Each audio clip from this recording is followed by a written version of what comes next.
अस्सलाम वालेकुम स्टूडेंट्स, हम बात कर रहे हैं फैक्टर्स ऑफ प्रोडक्शन के ऊपर। तो सबसे पहले तो हम बात कर लेते हैं। देखिए, हम इससे पहले भी डिस्कस कर चुके हैं कि फैक्टर ऑफ प्रोडक्शन से मुराद है चार फैक्टर्स हैं।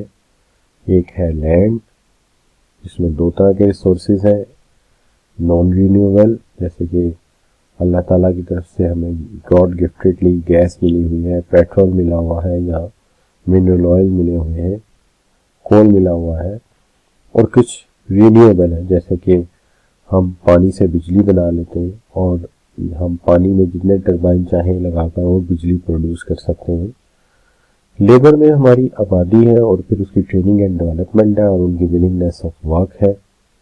कैपिटल में वो तमाम रिसोर्सेज, टूल्स एंड इक्विपमेंट्स हैं जो कि वेल्थ की रिप्रोडक्शन में लगे हुए हैं। और इंटरप्राइज या एंटरप्रेन्योरशिप चौथा और अहम फैक्टर है, जो बाकी सारे फैक्टर्स को डिप्लॉय करता है, आइडियाज लाता है और प्रोडक्ट्स को प्रोड्यूस करवाता है। लेकिन ये सारे के सारे फैक्टर जो हैं, इन्हें हम इनडायरेक्ट डिमांडेड कहते हैं। उसकी वजह यह है कि इन सब की डिमांड मैटर करती है कि जिस चीज़ को ये प्रोड्यूस कर रहे हैं या जो प्रोडक्ट एंड सर्विसेज में ये इन्वॉल्व हैं, उनकी कितनी डिमांड है। अगर उनकी डिमांड बढ़ेगी तो इनकी डिमांड भी बढ़ेगी। तो आप इसको इकोनॉमिक्स में कहते हैं कि ये ड्राइव्ड डिमांड है, यानी इनके अंदर का प्रोडक्ट और सर्विसेज की डिमांड बढ़ेगी तो इनकी डिमांड में भी इजाफा होगा।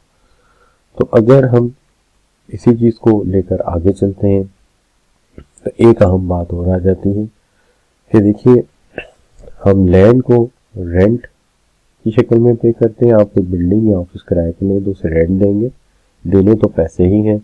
लेबर हायर करेंगे, वर्कर, उसे भी पैसे देने हैं, लेकिन उसे हम वेजेस कहेंगे। अगर हम बैंक से कर्जा लेंगे तो है उसके जवाब में भी हमें पैसे देने हैं, लेकिन उसको हम इंटरेस्ट कहेंगे। और अगर हम बिजनेस करेंगे तो हमें पैसे ही मिलेंगे उसके जवाब में, लेकिन हम उसको प्रॉफिट कहेंगे। इस तरह आप ये कह सकते हैं कि लैंड को रेंट मिलेगा, लेबर को वेजेस, कैपिटल को इंटरेस्ट और एंटरप्रेन्योरशिप को प्रॉफिट मिलेगा। और रेंट जो है वो ऐसे फैक्टर्स का मुआवजा है जो कि आपको फिक्स्ड इन सप्लाई मिलते हैं। तो जो लेबर को वेजेस मिलती हैं, उसके लिए ये जो वेजेस हैं, इसके बदले में इंसान को नहीं खरीदा जाता बल्कि उसकी सर्विसेज रेंडर्ड की जाती हैं। और अगर आप किसी से पैसा लेंगे तो जवाब में उसकी सेक्रीफाइस के नतीजे में जो अमाउंट देंगे उसे हम इंटरेस्ट का नाम देंगे। और अगर आप बिजनेस करेंगे, कोई प्रोडक्ट लॉन्च करेंगे, कोई आइडिया लॉन्च करेंगे, तो आप रिस्क लेंगे और इसके जवाब में आपको प्रॉफिट मिलेगा।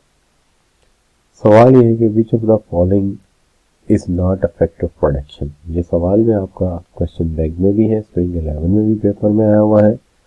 तो यहाँ पे आप जानते हैं लैंड भी है, लेबर भी है, एंटरप्रेन्योरशिप भी है, मनी फैक्टर ऑफ प्रोडक्शन नहीं है। इसकी जगह कैपिटल लिख दिया जाता तो ठीक होता। The demand for production, the demand for a factor of production is called, the demand for a factor of production is called drive demand. हम इसको ड्राइव डिमांड का नाम देते हैं। Use of factors of production that are fixed in supply. तो fixed in supply जो है आमतौर पर लैंड होता है, जिसको जवाब में क्या मिलता है, रेंट मिलता है। विच of the following is not return paid two factor of production, जो रिटर्न नहीं है।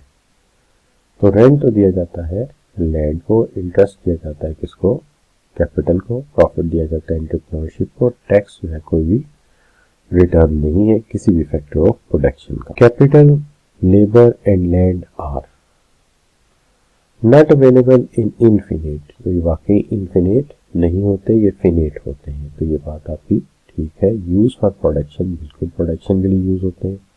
फैक्टर्स ऑफ प्रोडक्शन, बिल्कुल ठीक है, फैक्टर्स ऑफ प्रोडक्शन है। तो ऑल ऑफ अबव जो है वो आपकी सही ऑप्शन होगी। A factor of production which who create a business bearing most of the risk receive in returns। तो जो रिस्क लेता है, बेयर करता है, बिजनेस क्रिएट करता है, हम उसे कहते हैं एंटरप्रेन्योर। तो एंटरप्रेन्योर को जवाब में आप क्या देते हो, प्रॉफिट। तो एंटरप्रेन्योर को रिटर्न में प्रॉफिट मिलता है क्योंकि वो रिस्क बेयर करता है। The amount received by an owner of capital in addition to his principal for investing in a particular opportunity। Capital में मालिक को कैपिटल प्रिंसिपल अमाउंट के साथ कुछ दिया जाता है और उसको हम क्या कहते हैं, उसको हम इंटरेस्ट कहते हैं कि जो आपको कर्जा देता है तो कर्जे के साथ साथ उसे जो अमाउंट दी जाती है उसे हम इंटरेस्ट का नाम देते हैं। Which of the following statement about production is false, कौन सी स्टेटमेंट प्रोडक्शन के मुताबिक गलत है। तो देखिए सबसे पहला ये स्टेटमेंट है household produce many goods and services for themselves, बिल्कुल सही है, हम रोजाना खाना पकाते हैं, बाद का हम प्लांटेशन से अपनी वेजिटेरियन जरूरियात भी पूरी कर लेते हैं। People set up some producers who do not aim to make profit, बिल्कुल हम ईदी ट्रस्ट बनाया है, शौकत खानम बनाया है जहां से हम मुनाफा नहीं कमाते, ये भी बात ठीक है। Government arrange the production of some goods and services mixed economy, ये भी बात ठीक है, मिक्स्ड इकोनॉमी में गवर्नमेंट जो है कुछ गुड्स एंड सर्विसेज आपको प्रोवाइड करती है, जैसे बिजली बनाने के कारखाने गवर्नमेंट लगाती है, डैम्स बनाती है, ये भी बात ठीक है। All the goods and services consumed in the economy are manufactured by its own producer, ये बात गलत है। उसकी वजह ये है कि सारी चीजें हर इकोनॉमी खुद प्रोड्यूस नहीं करती, कुछ चीजें जो है वो इंपोर्ट की जाती हैं और दूसरे मुल्कों से भी मंगवाई जाती हैं, लिहाजा सारी की सारी प्रोडक्शन खुद नहीं होती। देखिए हम इंडस्ट्री किसको कहते हैं, एक जगह पे लगी हुई फर्म्स को इंडस्ट्री आम अल्फाज में लोग कह देते हैं, लेकिन इंडस्ट्री की जो बेसिक डेफिनेशन है वो ये है कि वो फर्म्स जो रिलेटेड प्रोडक्ट्स बनाती हैं या सिमिलर प्रोडक्ट्स बनाती हैं हम उन्हें इंडस्ट्री का नाम देते हैं, जैसे automobile manufacture, dairy industry, furniture industry, home accessories, तो ये सब जो है सिमिलर प्रोडक्ट्स बनाते हैं। तो अब यहाँ पे सवाल है स्प्रिंग 17 का, an industry is a group of firms located in same geographical location, no, industrial area तो हो सकता है, इंडस्ट्री नहीं हो सकता। प्रोड्यूस सिमिलर प्रोडक्ट, ये बात काफी हद तक ठीक है कि जो सिमिलर प्रोडक्ट्स बनाती हैं उनको हम एक इंडस्ट्री का नाम दे सकते हैं। ये मेरी कुछ अदर एक्टिविटीज भी हैं साथ। Thank you very much for joining.